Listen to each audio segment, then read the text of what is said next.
दीपक बोराडेंच्या उपोषणाचा 8वा दिवस आहे। त्यांच्या पत्नी माझ्यासोबत आहेत। खूप त्यांना त्रास होतोय, तब्येत खालावली आहे, मात्र सरकार आणखीनही सकारात्मक नाही तर पाहत नाही त्यांच्या उपोषणाकडे। नेमकं काय मागणी असणार आहे सरकारकडे? सरकारला आम्ही जी मागणी करतोय ती आजकालची नाहीये, गेल्या 70 वर्षापासून जी मागणी आहे त्याच मागणीवर आम्ही आजही ठाम आहोत की आम्हाला दुसरं काहीच नको, फक्त आम्हाला आमचं एसटीचं सर्टिफिकेट हवंय। जालन्यामध्ये मोठा प्रतिसाद मिळाला होता आंदोलनाला। 3 दिवस कमी प्रमाणामध्ये इथं होता, मात्र आता संख्या आंदोलकांची वाढली। मात्र याची दखल सरकार घेईल असं वाटतंय का?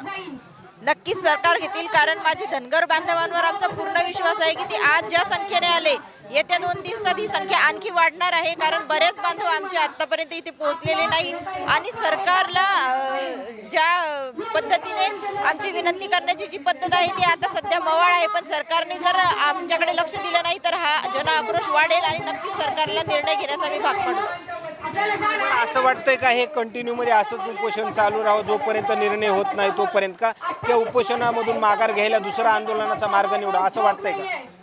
सध्या तरी तसं वाटत नाहीये, कारण शेवटच्या टप्प्यामध्ये आल्यासारखी आता परिस्थिती झालेली आहे। कारण इथे आता अधिवेशन सुरू आहे आणि सर्वच मंत्री आमदार आणि म्हणजे ज्यांच्यापर्यंत आमचा आवाज पोहोचायचा आहे, इथं आवाज आमचा 2 मिनिटात पोहोचू शकतो, कारण जालन्याला जेवढी संख्या होती इतकी संख्या असतानाही सरकारने आमची दखल घेतली नाही। आता तरी सरकार दखल घेईल असं वाटतंय। जालन्यामध्ये ज्या मंत्र्यांनी उपोषण स्थळी मध्यस्थी केली त्यावेळेस माघारही घेतलं होतं, मात्र ते आता मंत्री या ठिकाणी येत नसल्याचं देखील पाहायला मिळतं। याबद्दल मला एवढं काही माहिती नाही, पण मी एवढं सांगू शकते की ज्यांच्यापर्यंत आमचा आवाज पोहोचतोय आणि ते दुर्लक्ष करतायत, तर हे दुर्लक्ष करण्याचं त्यांना जे म्हणजे आपण म्हणतो ना की त्यांच्या कर्माचे फळं त्यांना भोगावे लागतील। मतदानाच्या माध्यमातून माझा धनगर बांधव नक्कीच त्यांना हे दाखवून देईल। त्यांची मुलगी देखील माझ्यासोबत आहे। काय उपोषणाचा 8वा दिवस आहे, मात्र काय मागणी असणार आहे तुझी सरकारकडे? आमची मागणी आज नाही, गेल्या 70 वर्षापासून तीच आहे। आम्ही जे मागतोय तो आमचा हक्क आहे, आम्ही काही नवीन मागत नाही आहे। जे आम्हाला डॉक्टर बाबासाहेब आंबेडकरांनी कॉन्स्टिट्यूशनमध्ये दिलेलं आहे आम्ही तेच मागतोय, ST आरक्षणाची अंमलबजावणी। आता कुठंतरी म्हणजे दिवसेंदिवस संख्या वाढते इथं आंदोलकांची, याचा परिणाम काही होऊ शकतो असं वाटतंय का? सरकार दखल घेईल असं वाटतंय का तुला? हो, याचा परिणाम ऑलरेडी झालेला आहे, म्हणूनच तर CMांनी आमच्यासोबत मीटिंग लावली, आमच्याशी ते बोलतायत। फक्त ते जे आमची मागणी आहे ती फक्त GR काढा आणि आम्हाला जे डॉक्टर बाबासाहेब आंबेडकरांनी दिलं आहे फक्त त्याची अंमलबजावणी करून द्या, हेच एक आमची मागणी आहे। मराठा समाजानं देखील इथं उपोषण आंदोलन केलंय, त्यांना कंटिन्यू मध्ये इथं बसू दिलं जायचं आझाद मैदानावर, मात्र धनगर बांधवांना इथं आंदोलन करताना इथून रात्रीच्या वेळी उठावं लागतंय। तुला त्यावरून काय वाटतं बरं? ते आय थिंक सरकार आहे ना ते धनगरांना घेऊन अजून इतकं सिरियस झालेलं नाही आहे। त्यासाठी जसं मराठा बांधवांनी ते अँगर इश्यू त्यांचे दाखवले होते ते आम्ही दाखवत नाही आहे। आम्ही संयमाने काम घेतोय, शांततेने उपोषण आणि आंदोलन करतोय, याचा सरकार गैरफायदा घेतोय।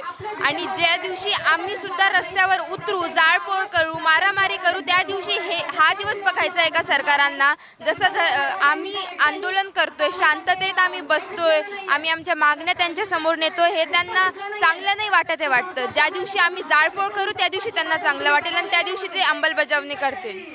तोपर्यंत दीपक भाऊ बोराडे हे आझाद मैदान सोडत नाही, तोपर्यंत कुटुंब म्हणून तुम्ही इथं मुंबईमध्ये आझाद मैदानामध्येच थांबणार का? नक्कीच थांबू, कारण कुटुंबाची जी स्ट्रेंथ, जी ताकद त्यांना मिळेल ती वेगळी असेल। आणि आज जो समाज बांधव इथे जमा झालेला आहे त्यांची आणखीच ऊर्जा वाढली असेल। आणि जर थांबायचं काम पडलं तर आम्ही सर्वच धनगर बांधवांसोबत इथे थांबू। धन्यवाद। खरं तर त्यांच्या पत्नी आणि दीपक बोराडे यांच्या मुलीच्या आलेल्या प्रतिक्रिया मात्र काय सांगून जातात हे नक्की समजलं असेल। मात्र मागच्या 3 दिवसाच्या आता त्यापेक्षाही मोठी गर्दी जी आहे ते या ठिकाणी आपल्याला आझाद मैदानावर या ठिकाणी पाहायला मिळते। मात्र आता हे दिवसेंदिवस हे उपोषण, हे आंदोलन हे आझाद मैदानावरील तापेल असं चित्र जे आहे ते या ठिकाणी स्पष्ट झाल्याचं देखील पाहायला मिळते। कुटुंबियांच्या आलेल्या प्रतिक्रिया काय सांगून जातात हे देखील तुम्हाला नक्कीच समजलं असेल। आणखीन काही नवीन अपडेट्स या आंदोलनासंदर्भात मिळतील का हेही पाहणं तेवढंच महत्त्वाचं ठरणार आहे। कॅमेरामॅन उमाकांत फडसोबत सचिन मुंडे, सूर्य जुमडिया, मुंबई आझाद मैदान।